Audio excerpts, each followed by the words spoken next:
अस्सलामुअलैकुम। अपनी C plus plus की जो प्लेलिस्ट है उसमें हमने जो अपनी लास्ट वीडियो थी उसमें हमने मल्टी लेवल के बारे में बात की थी। तो अपनी इस वीडियो में हम बात करेंगे मल्टीपल इनहेरिटेंस के बारे में। मल्टीपल इनहेरिटेंस क्या होती है, इसकी जब हमने थ्योरी पढ़ी थी तो मैंने आपको उसमें बताया था कि इसमें हमारे पास दो बेस क्लासेस होती हैं और उससे आगे हम एक क्लास ड्राइव कर रहे होते हैं। मतलब मल्टीपल पेरेंट्स और एक उनसे आगे चाइल्ड क्लास ड्राइव हो रही होती है। ठीक है, तो इसको हम एक प्रोग्राम के थ्रू समझते हैं। सबसे पहले ना मैं एक क्लास बना लेता हूँ जिसका नाम मैं रखता हूँ पेरेंट वन। ठीक है, और इसके अंदर मैं कुछ अपने डाटा मेंबर्स बना लूँगा पब्लिक।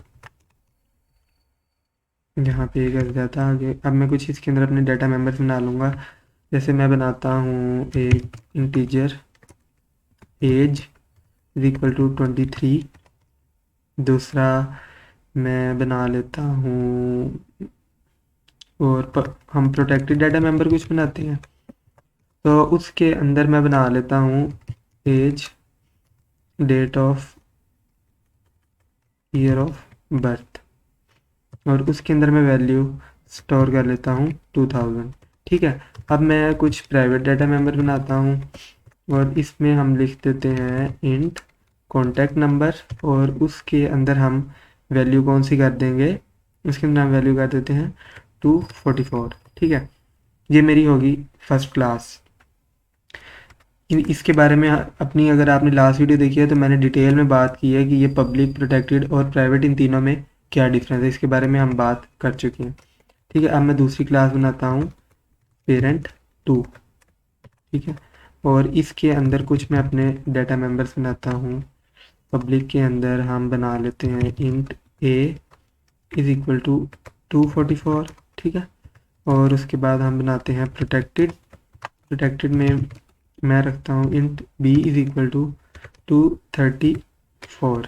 ठीक है, अब मैं कुछ प्राइवेट डाटा मेंबर बनाता हूँ और उसके अंदर मैं अपनी फर्स्ट जो वेरिएबल है उसका नाम मैं रखता हूँ int c is equal to 456, sorry 46 कर लेते हैं। ठीक है, तो ये तो होगी मेरी दो पेरेंट क्लासेस, पेरेंट वन और पेरेंट टू। अब मैं आगे इनसे, अब हमने अपनी करनी है मल्टीपल इनहेरिटेंस। तो उसके लिए मैंने आपको बताया कि दो उसमें पेरेंट क्लासेस होती हैं और उनसे आगे हम, मतलब दो पेरेंट क्लासेस हम बना रहे हैं और उससे आगे अब हम क्या करेंगे, हम उससे आगे एक क्लास को ड्राइव करेंगे। ठीक है, तो उसके लिए हमें क्या करना पड़ेगा, हमें लिखना पड़ेगा क्लास। तो मैं लिखूँगा चाइल्ड और उसके बाद मैं इसको इनहेरिट करूँगा पब्लिक मोड में, किधर से, पेरेंट वन से। ठीक है, पेरेंट वन से इसको मैंने इनहेरिट किया और इसके साथ साथ मैं इसको पब्लिक मोड में ही इनहेरिट कर रहा हूँ पेरेंट टू से। ठीक है, अब देखिए मैंने अपनी इस क्लास को parent two, P-A-R-E-N-T, parent two, एक मिनट इसको दोबारा से लिखते हैं। अच्छा, उसका पी जो है वो कैपिटल है, इसी तरह से एरर आ रहा है।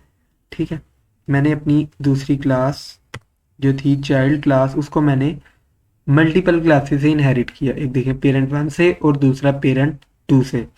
अब यहाँ पे आपको बताया कि हमारे पब्लिक डाटा मेंबर इनहेरिट हो जाते हैं, उसके अलावा प्रोटेक्टेड डाटा मेंबर इनहेरिट हो जाते हैं, प्राइवेट डाटा मेंबर इनहेरिट नहीं होते।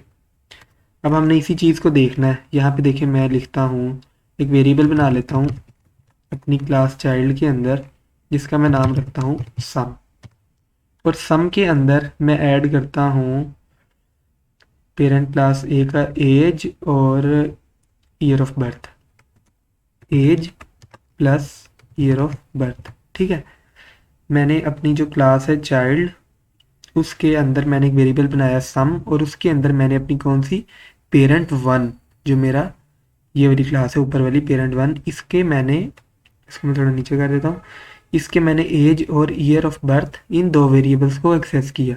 प्राइवेट को मैंने आपको बताया हम एक्सेस नहीं कर सकते क्योंकि ये प्राइवेट प्रॉपर्टी है उनकी। अच्छा, अब मैं अपनी चाइल्ड क्लास का, इसका मैंने आपको बताया था जो अपनी क्लास होती है उसका फर्स्ट लेटर हमें कैपिटल रखना चाहिए क्योंकि ये कन्वेंशन है। ठीक है, अब अगर मैं अपनी चाइल्ड क्लास का एक ऑब्जेक्ट बनाऊं ओबीजे करके, ठीक है, और उस ऑब्जेक्ट से मैं सम को एक्सेस करूं और यहाँ पे मैं इसको सी आउट कर दूं, तो आप देखेंगे मैं इसको एक्सेस कर सकता हूँ। इसको हम रन कर लेते हैं, आउटपुट मैं आपको दिखाता हूँ। एक मिनट, इसको थोड़ा सा टाइम। ये देखें, इसने इन सब वैल्यूज़ को ऐड किया और हमें आउटपुट में दे दिया। ठीक है, देखें मैंने आपको यही दिखाना था कि हमने मल्टीपल इनहेरिटेंस की है, मतलब हमने एक से ज़्यादा क्लासेस से इनहेरिटेंस करवाई है और हमने उनके वेरिएबल को यूज़ किया। अब देखें, अभी तो मैंने सिर्फ ए के वेरिएबल्स को यूज़ किया था, अब मैं आपको पेरेंट टू के वेरिएबल्स को, मतलब मैंने पहले पेरेंट वन के वेरिएबल्स को यूज़ किया था, अब मैं पेरेंट टू के वेरिएबल्स को आपको यूज़ करके दिखाऊंगा। देखिए, अगर अब मैं इसमें ऐड कर दूं ए और उसके साथ ही मैं ऐड कर दूं बी, तो देखें बी, इन दोनों को मैंने ऐड कर दी, और अगर अब मैं रन करूँगा तो आप देखें कि आउटपुट हमें मिल जाएगा ये। इसने 2501 हमें आउटपुट में दे दिए। इस बात का क्या मतलब हुआ? इस बात का ये मतलब हुआ कि हमने एक से ज़्यादा क्लासेस से इनहेरिटेंस ली है और हम उसके डाटा मेंबर्स को आगे यूज़ कर रहे हैं। ठीक है, बाकी सब अगर आपने इससे पहले वाली वीडियो देखी है तो आपको इन सारी चीज़ों के बारे में बहुत अच्छे से पता होगा, क्योंकि मैंने उसमें काफ़ी टाइम लगा के आपको बताया था कि जब हम पब्लिकली इनहेरिट करते हैं तो उसमें क्या होता है, प्राइवेट इनहेरिट करते हैं तो उसमें क्या होता है। सिर्फ इसमें यही चीज़ नहीं है और इसके अलावा कुछ भी नहीं है। बस यही चीज़ों का आपने ख्याल रखना है कि हम एक से ज़्यादा क्लास से भी इनहेरिटेंस ले सकते हैं। अगर हम एक से ज़्यादा क्लास बना लें, एक और क्लास बना लें, मैं उसका नाम रख देता हूँ पेरेंट 3। ठीक है, अब इसके अंदर मैं पब्लिक डाटा मेंबर बनाता हूँ और उसके अंदर मैं रखता हूँ integer z is equal to 345 34, और दूसरा मैं एक बनाता हूँ प्रोटेक्टेड और उसके अंदर मैं रखता हूँ integer f is equal to 345। ठीक है, अब देखिए मैंने ये वाला एक और क्लास बना दी। अब इस क्लास को भी हम इनहेरिट करके देख लेते हैं। यहाँ पे मैं लगाऊंगा कोमा और उसके बाद मैं क्या लिखूंगा, मैं लिखूंगा पब्लिक और उसके बाद मैं लिखूंगा पेरेंट 3।